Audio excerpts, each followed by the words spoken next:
Before a producer hits record or before a journalist picks up a pen, someone like you notices something and wants to understand it. Every day, we invite you to keep asking questions like why and who and how. Because NPR begins with questions, not conclusions, and your right to curiosity is a right worth protecting.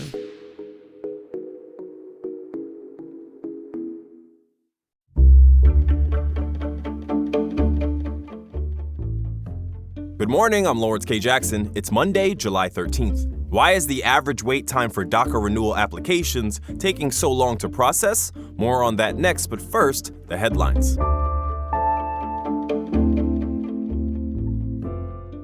Four airlines that fly out of San Diego International Airport have been recognized for their efforts to reduce noise during takeoff and landing. United, Breeze, DHL Express, and the German airline Lufthansa are this year's Fly Quiet Award winners. The program started 9 years ago to encourage airlines to work together with the airport and the community to operate as quietly as possible. United Airlines earned the highest score in the large domestic carrier category, while Breeze Airways earned the highest score in the small domestic carrier category. DHL Express USA was rewarded in the air cargo carrier category for strong noise performance. And last but not least, Lufthansa won the international carrier category. This month, the U.S. Department of Education will roll out its new accountability test for many colleges and universities. It's most commonly known as Do No Harm. It shows that if a program is unable to prove that a graduate is financially better off than before being enrolled, it can be cut from receiving federal loans. The same applies to graduate students who 4 years after grad school must earn more than those who did not go to grad school. NPR says data released from the Department of Ed shows that roughly 1% of undergraduate bachelor degree programs and 4% of students with a master's degree are at risk of failing.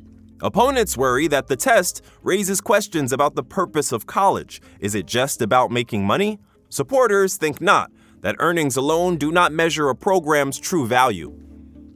$550,000. That's how much the city of San Diego is saving by closing 13 public bathrooms in Mission Bay. That's according to the Office of the Independent Budget Analyst. NBC7 says this is part of the city's ongoing effort to address its budget deficit.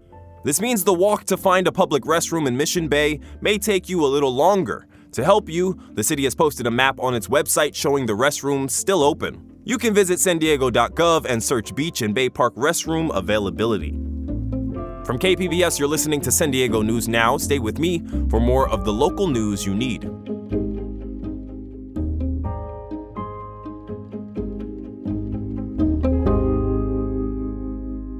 Before a producer hits record or before a journalist picks up a pen, someone like you notices something and wants to understand it.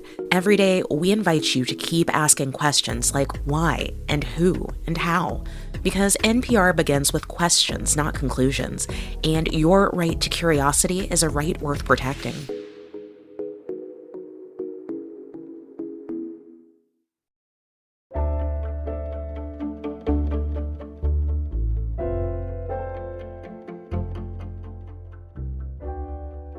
There are almost 500,000 DACA recipients in the U.S. The Deferred Action for Childhood Arrivals program offers legal status to people who are brought into the country illegally as children. Reporter Gustavo Solis says many of them are now losing their status because of administrative delays. I'm at the law office of Adam Peña. He's calling a client who recently had her DACA status expire. Hello? Hey, Rosario. Hola, Adam. I'm here with Gustavo. Hello. Hola, Gustavo. Rosario has been in the DACA program for 14 years. And, like every other DACA holder, she renews it every 2 years. Peña says she filed for renewal last December. It's been more than 6 months. She lost her DACA authorization in March of this year. Losing DACA essentially turns Rosario into an undocumented immigrant overnight. Her boss told her that she cannot legally work for him anymore. They're telling you that you're not going to work no more, so where are you going to get money? You don't got no papers to go and apply somewhere else. The whole experience has been a gut punch to the single mother of 3. whose oldest daughter is an active duty soldier in the U.S. Army.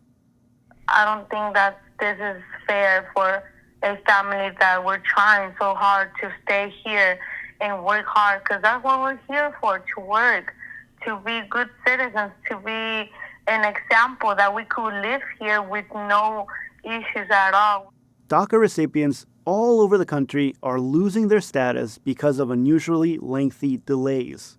According to federal data, it only took 2 weeks on average to process renewal applications in 2024. Now, the average wait time is almost 3 months.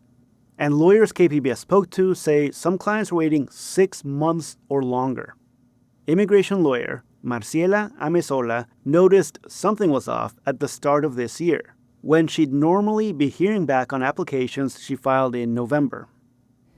February rolled around, March, April, and now people are reaching out to us saying, hey, my boss just sent me a letter that I am about to lose my job.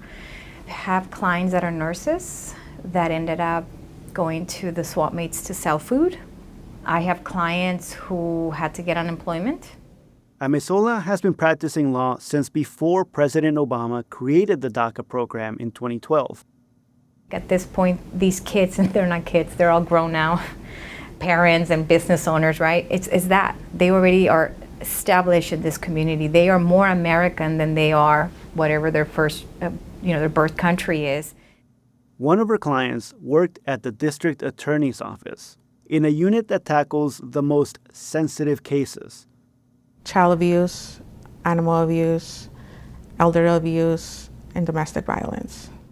She lost her job after her DACA status expired because of delays. The woman asked KPBS not to identify her out of concern for her immigration status.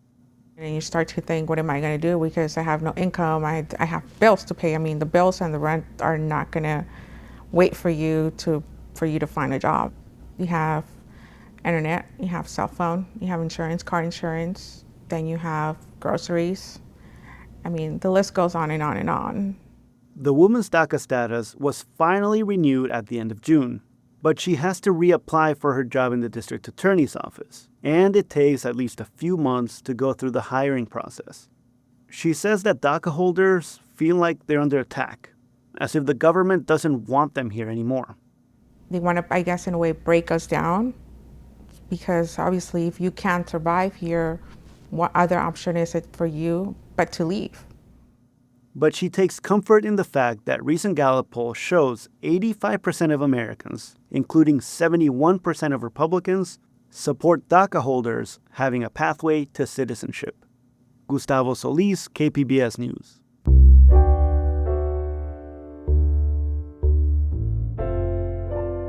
There are roughly 60,000 people held in immigration detention centers across the country. Reporter Gustavo Solis also brings us this story and says the World Cup tournament has become a much-needed distraction.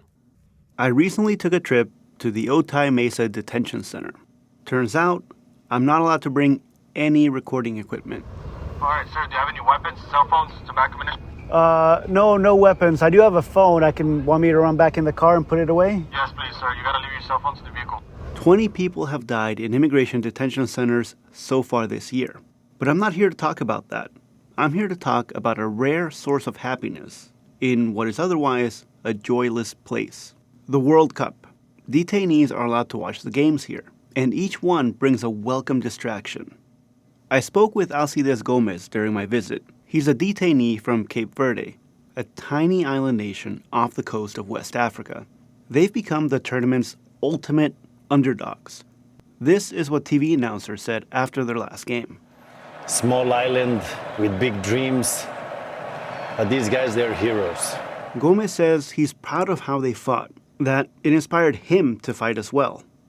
He's been detained for 14 months and misses his 4 sons back in Boston, where he has lived since coming to the U.S.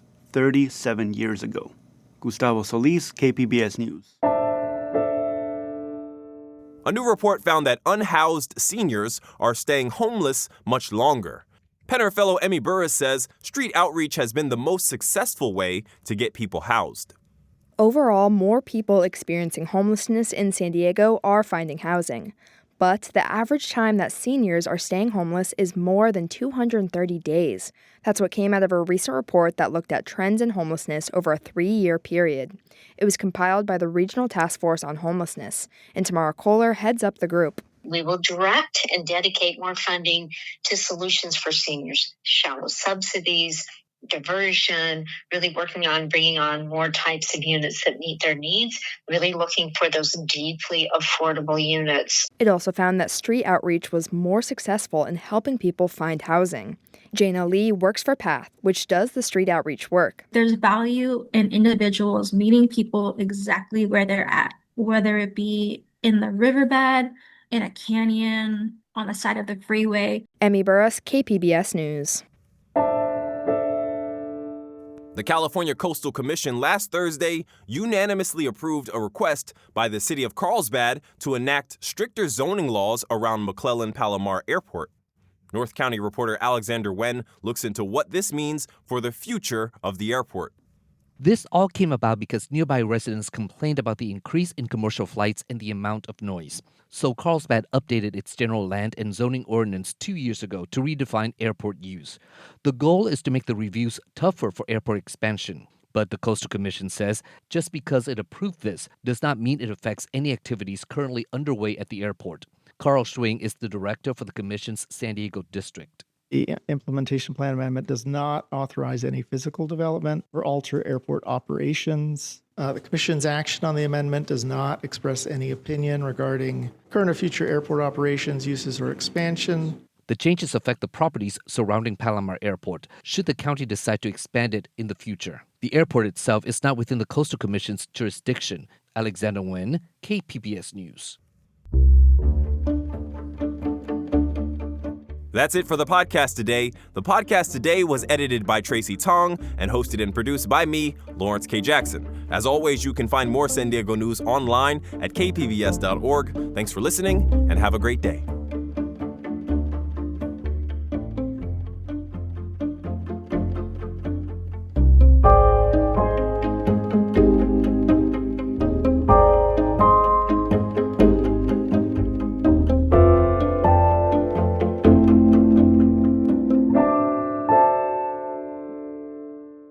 Before a producer hits record or before a journalist picks up a pen, someone like you notices something and wants to understand it. Every day, we invite you to keep asking questions like why and who and how.